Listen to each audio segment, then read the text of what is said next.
É possível mixar usando somente os plugins nativos de uma DAW? Então, eu acho que a pergunta ideal não seria essa. A pergunta seria: é possível mixar com os plugins nativos de uma DAW e ficar bom? Né? Acho que essa é a questão principal da coisa. A resposta é sim, sim, é possível, mas fica diferente. Deixa eu explicar algumas coisas aqui. Eu comecei a trabalhar com produção musical profissionalmente há uns 30 anos, mais ou menos. E na época a gente não mixava em computador, o computador não tinha capacidade para isso. Tá? Há 30 anos a gente não tinha como abrir 60 canais no computador e fazer uma mixagem. Seria uma coisa muito complicada, tá? Até tinha alguma coisa de tecnologia assim, mas era muito complicado. Não era comum nos estúdios. O primeiro estúdio que eu trabalhei, por exemplo, não tinha computador. Então o que acontecia? A gente mixava na mesa. E as mesas geralmente eram analógicas. Mas já naquela época, por 93, já tinha, por exemplo, a O2R da Yamaha, que era uma mesa compacta, digital, muito legal assim, não era uma mesa caríssima, entendeu? Mas era uma mesa legal assim, e o pessoal já mixava com ela. E muita gente estranhava o som, porque era tudo digital, entendeu? Era tudo feito dentro da mesa. Você não tinha a possibilidade de escolher outros compressores, outros efeitos, etc. Você usava o que tinha na mesa. Então era o compressor da mesa, o equalizador da mesa, o gate da mesa, o reverb da mesa, o delay da mesa e tudo mais, tal. E até hoje tem muitos equipamentos que são desse jeito. E você aprendia a driblar aquilo, entendeu? Se de repente o compressor fosse, sei lá, muito agressivo, você aprendia a usar menos ataque nele, sabe? Se o reverb fosse, sei lá, muito espirrado, você aprendia a usar alguma equalização nele e deixar mais warm, né, mais quentinho e tal. A gente dava um jeito. Então, assim, naquela época era mais ou menos como se a gente estivesse mixando numa O2R, era mais ou menos como se a gente estivesse mixando numa DAW hoje, tá? Em termos de sonoridade, essa coisa de você ter os plugins que são muito transparentes, tá? Porque a gente hoje a gente tem simulação de um monte de equipamentos analógicos, essas coisas todas, que tem eles têm um grande defeito que é uma grande qualidade também, que é a distorção. Entendeu? Desde o começo, o pessoal procurava ter o hi-fi, né? Alta fidelidade. Pô, o cara tá cantando, eu quero que a voz dele vá o mais pura possível para o disco, né? Para a fita e etc. É isso que se procurava. Só que todos os sistemas causavam algum tipo de distorção. Se você pensar no começo da gravação, onde você tinha microfones valvulados que passavam por pré-amplificadores valvulados, por compressores valvulados, equalizadores valvulados, chegava numa mesa, numa máquina de gravação que era em fita e que tinha um circuito valvulado também, depois na hora de mixar tinha que passar por uma mesa valvulada para entrar para outra máquina de fita que também era valvulada. Imagina a quantidade de distorção que você tinha nesse caminho todo. E quando eu falo distorção, não é aquela distorção tipo num pedal de distorção, sabe? De você, tal, aquela coisa gritante. É sutil. Só que essa distorção sutil, ela aplicada em várias camadas, ela dá uma sonoridade. Ela dá uma sonoridade mesmo na primeira, tá? Você usar um microfone valvulado já dá um som diferente no microfone que não tem uma válvula, tá? Mas você já tinha esse tipo de coisa. Ah, é só a válvula que distorcia? Não. Depois passaram para o transistor para ter um som mais claro, mesmo assim distorcia. Então, o que acontece? Quando você mixa com os plugins nativos da DAW, os que não simulam equipamentos analógicos, tá? Algumas DAWs já têm algumas coisas que simulam equipamentos analógicos dentro dela. Você tem esses plugins muito transparentes, a gente fala. E essa transparência às vezes não é agradável para o ouvido. Tá? Então é essa coisa que a gente acaba batalhando quando a gente escolhe assim, não vou fazer só com plugins nativos. Tá? Então, assim, minha vida ficou mais fácil quando pintaram essas simulações de analógico dentro do computador. A primeira mix que eu fiz dentro do computador completamente, um disco inteiro, foi um disco da minha banda que chama Monster, eu fiz em 99. Então, quer dizer, são 25 anos aí já mixando dentro do computador seriamente, né? Continuei mixando em mesa durante muitos anos, até hoje faço algumas coisas, mas assim, o computador já entrou naquela época na minha vida e eu já comecei a levar a sério. Já entrou, digo, na parte de mixagem, eu já usava um pouco antes para fazer edição, essas coisas, né? Bem antes.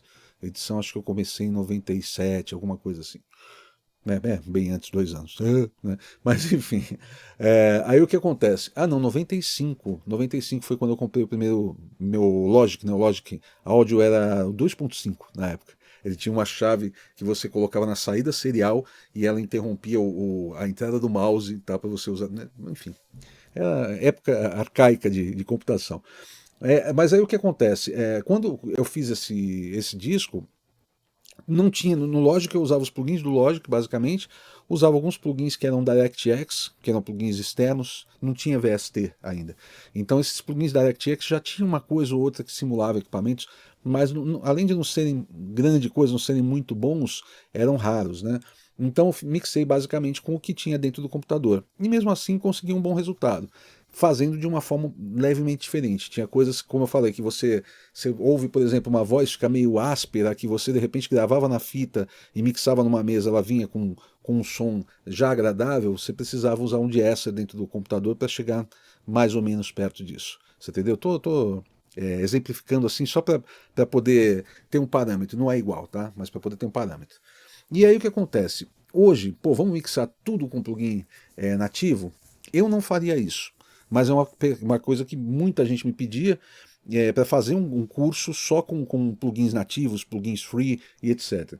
E eu resolvi ser radical. Eu fiz esse curso que chama Reaper Radical, né? Reaper Radical, que é engraçado que eu gravei produzi a música com os plugins gratuitos, né? Então usei o SSD5 o Free, né? Da Slate Digital, usei o Tonocracy para o baixo e para a guitarra, usei Forefront Piano, que é um VST de piano bem antigo, usei o Surge para sintetizador, usei também o sintetizador do Reaper e usei um microfone da Arcano de mão, né, um SM58 assim, da Arcano, o Renius 8, né, da Arcano, que é bem baratinho assim, para mostrar assim, tipo, uma situação extrema, tá? A gente vai mixar, a gente vai gravar tudo sem gastar dinheiro, entre aspas. Tem a interface, tem o computador, tem a sala aqui, ok.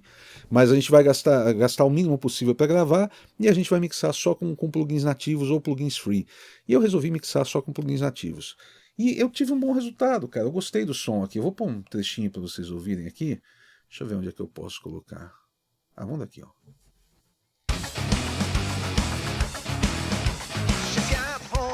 Shower, change clothes, and that's it. Just a pair of jeans and a white shirt, that's all she needs. She just wants to dance, to sweat all her bubbles and to feel free. Look at her, shaking her head. Mostrar um outro trechinho aqui, tem um solo de guitarra. Esse trechinho aqui interior é legal também. Every eye's on her, but she doesn't really care.